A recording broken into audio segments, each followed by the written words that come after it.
Every time we betray the self to please others, we make a silent agreement. I will abandon who I am if you will promise to love me. To be a people pleaser is to make this quiet deal over and over again. I will not say what I really feel. I will not ask for what I truly need. I will not show you who I actually am, as long as you love and accept me.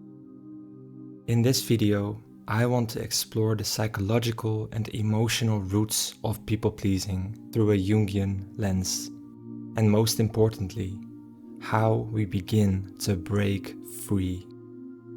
I've been a people-pleaser for most of my life, always putting myself second, always agreeable, always accommodating. It felt like virtue, like good behavior, but beneath the surface, I was bending over backwards to be pleasing. I molded myself into what others wanted me to be, because I believed that was how love was earned. I believed that if I was generous enough, kind enough, accommodating enough, I'd be safe, I'd be loved. But not long ago, something in me began to protest louder and louder. I felt exhausted after every social interaction. There were so many times I said yes, while inside I was screaming no. It became harder and harder to keep betraying myself, to put my needs into the background. I couldn't do it anymore. The mask I'd worn my entire life began to crack. Carl Jung called this social mask we wear the persona, the face we present to the world. He described it as, the persona is that which in reality is not, but which oneself as well as others think one is. The persona is how we navigate society, how we present ourselves, and how we want to be seen by other people. It is not inherently bad. We all need a persona to function at work, in community, in relationships. But the problem begins when we believe the persona is our true self. When we forget it's a mask and start mistaking it for our real face.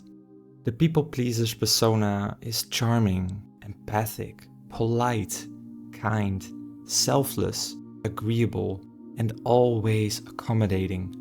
The mask is made of smiles and willing to suppress anything that might disrupt the harmony.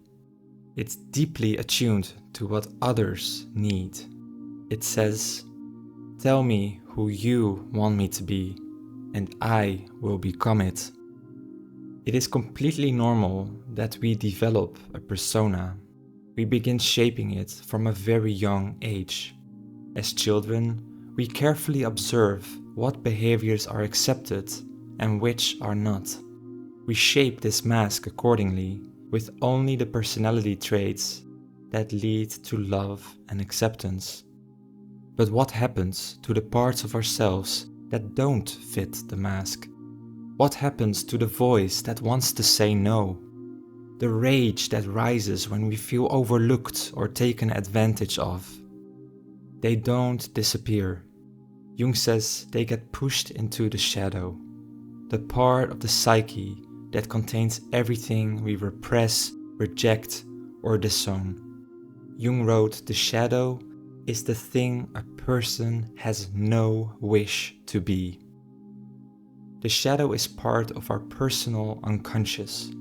This means that we are often not consciously aware of what dwells in our shadow and how it impacts us. For the people pleaser, the shadow holds anything that threatens their persona. And so it holds their anger, their selfishness, their fatigue, their bitterness.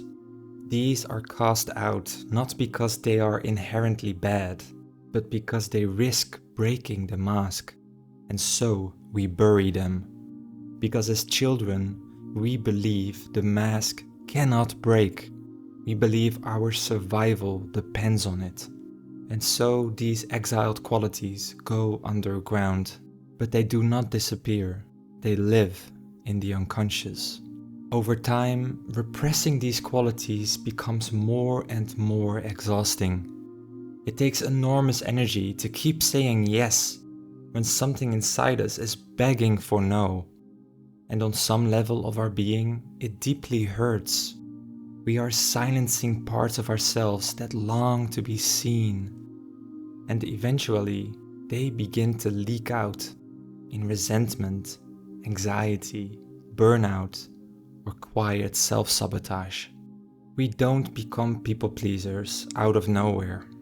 It's usually a deeply intelligent survival strategy crafted in childhood.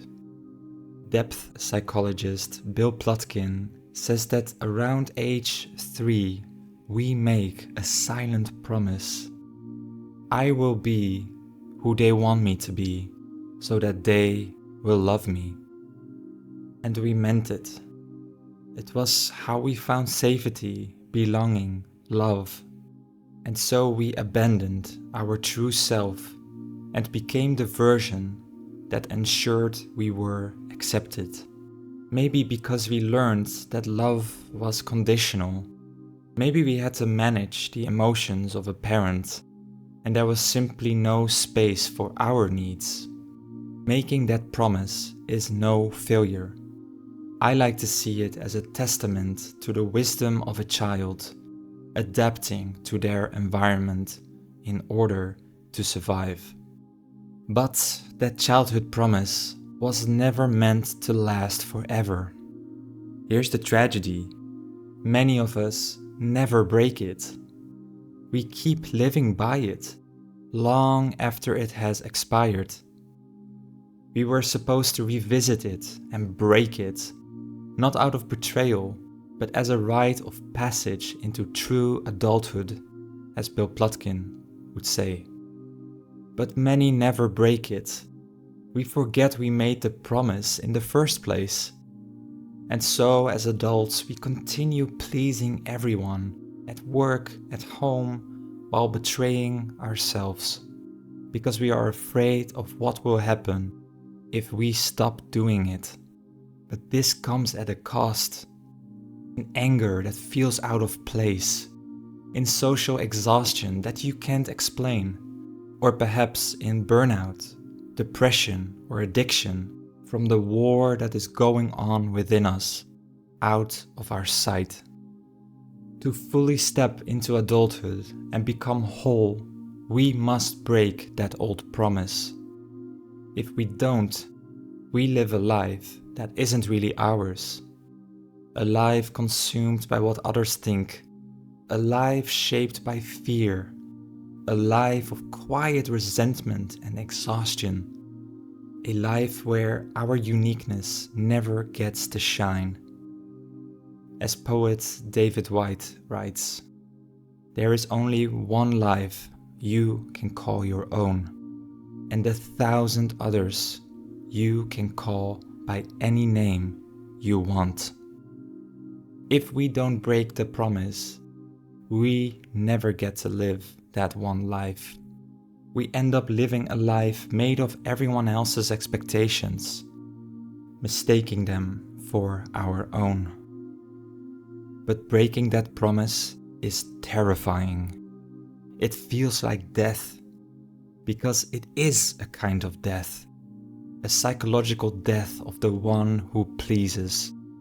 It means letting the mask shatter, a mask we have worn so long we think is who we are. We don't know how else to be. We don't know who we are if not that. We have forgotten who lives behind it. So naturally, we will resist.